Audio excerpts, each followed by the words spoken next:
Taoiseach, I think it's important to take this opportunity to bring a bit of balance into the discussions around the visit of the US President and his wife, given the almost unprecedented slobbering over them that the nation has been exposed to over the last number of days. And it's really hard to know which is worse, whether it's the outpourings of the Obamas themselves or the sycophantic fawning over them by sections of the media and the political establishment. We've had separate and special news bulletins by the state broadcaster to tell us what Michelle Obama and her daughters had for lunch in Dublin, but very little questioning of the fact that she was having lunch with Mr. Tax Exile himself.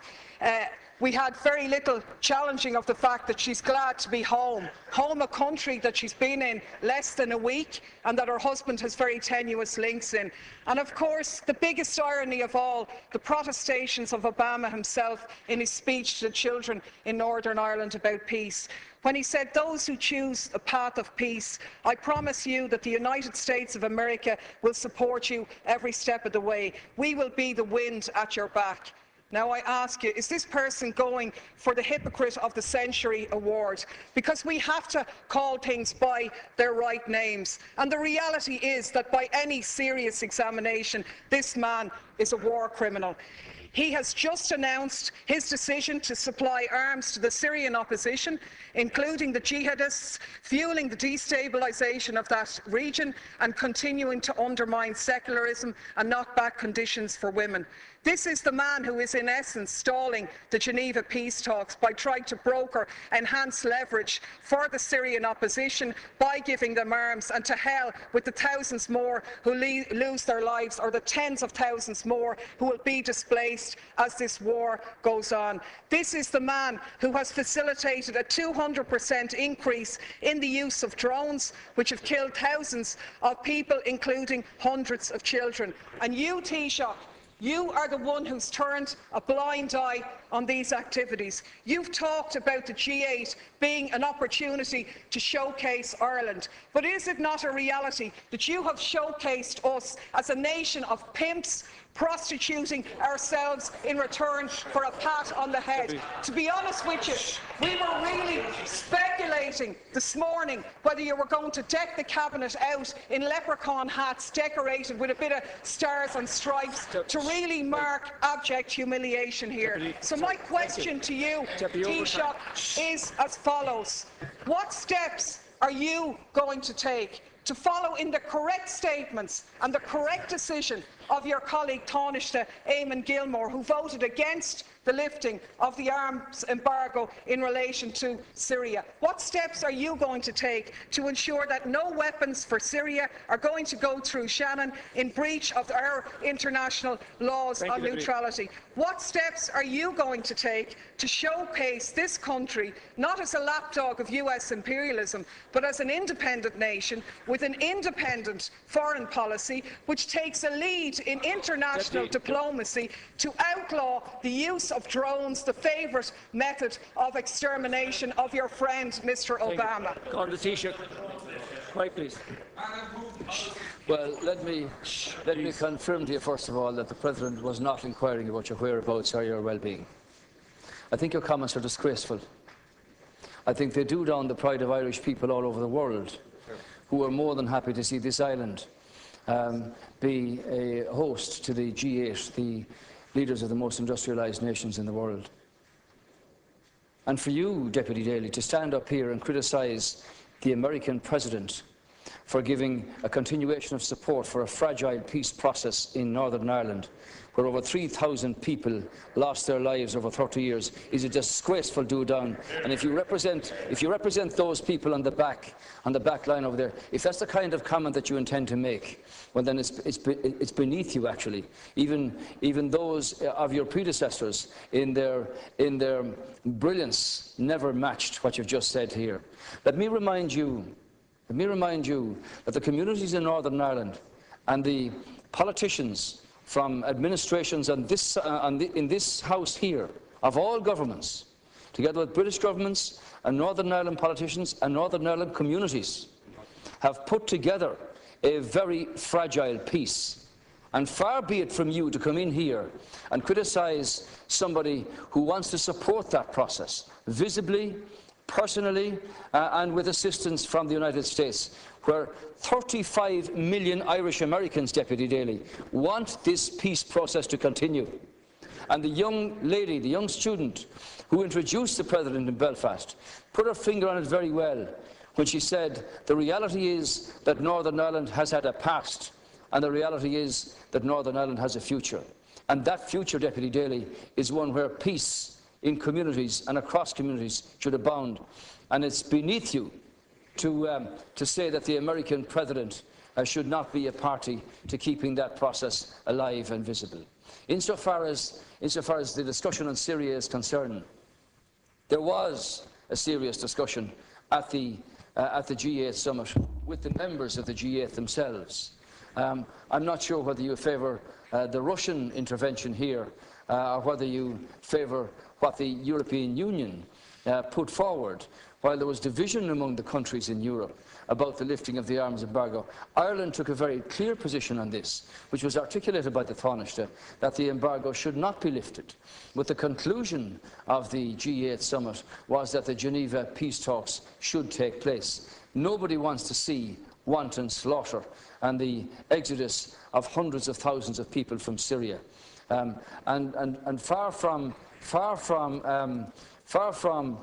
a warmongering discussion, the situation here is, what can you do to bring about discussions and negotiations that will restore, in the first instance, peace to this situation, and in the second instance, a structure that will allow Syria to continue in the time ahead without the obscenities and the humanitarian crisis that we've witnessed in the last 2 years.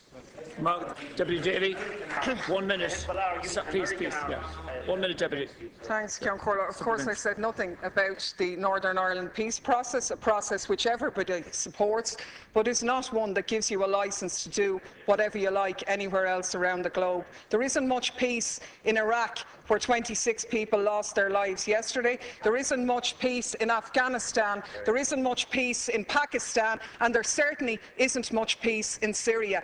And the side I'm on in Syria is the one, and what I agree with, is the statement by Oxfam, where Oxfam said sending arms to the Syrian opposition won't create a level playing field. Instead, it further risks fueling an arms free-for-all, where the victims are the civilians of Syria.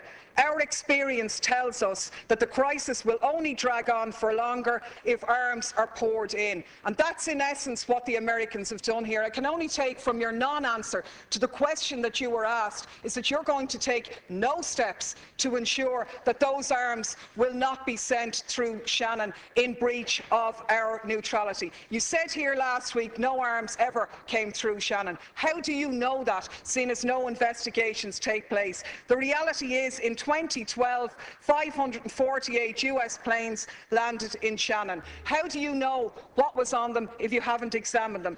Your Minister for Transport revealed in a parliamentary question that 239 civilian planes landed in Shannon, where they sought permission because they were carrying munitions of war or dangerous goods on a civilian aircraft. What steps are you going to take to intervene in this situation? And the last point I'll make is that people in this country are very fond of our American brothers and sisters, and I think we stand far more shoulder to shoulder with them by making valid criticisms of their president, who has broken his election promises, rather than just pimping this nation as a tax haven for their corporations. I'm sure the Americans would far prefer if their multinationals paid their taxes at home rather than offshore here, so they could develop their health care, so they wouldn't be wasting money on arms being sent to slaughter people in other countries. Thank you, Deputy. Final reply, Taoiseach.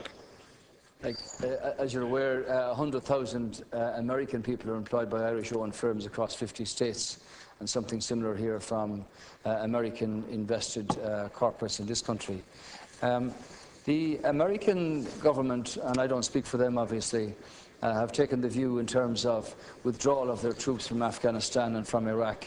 There wasn't any intervention in terms of troops in Libya, and there hasn't been any intervention in terms of troops in Syria.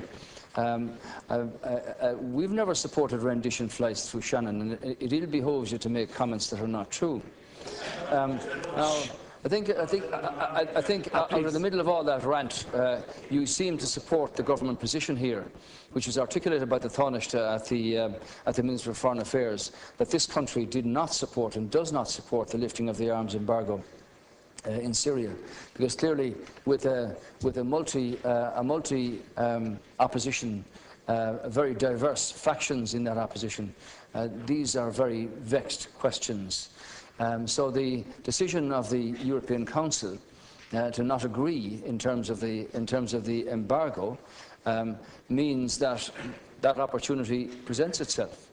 But everybody at the G8, as I understand it, was focused on getting the peace talks in Geneva underway, which might bring about some sense of solution here. Clearly, you haven't condemned the Iranians or the Hezbollah or the Russians for supplying arms to the Assad regime. You haven't commented upon the atrocities carried out under President Assad in Syria at all.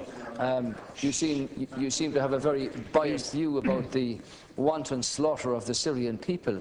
And everybody on this side, insofar as we're party to the European Union, wants to see a structure that will bring about the removal of President Assad, but peace restored to that country and its troubled people, and the hundreds of thousands who have had to exit us across the border with nothing but their families and a few belongings with them.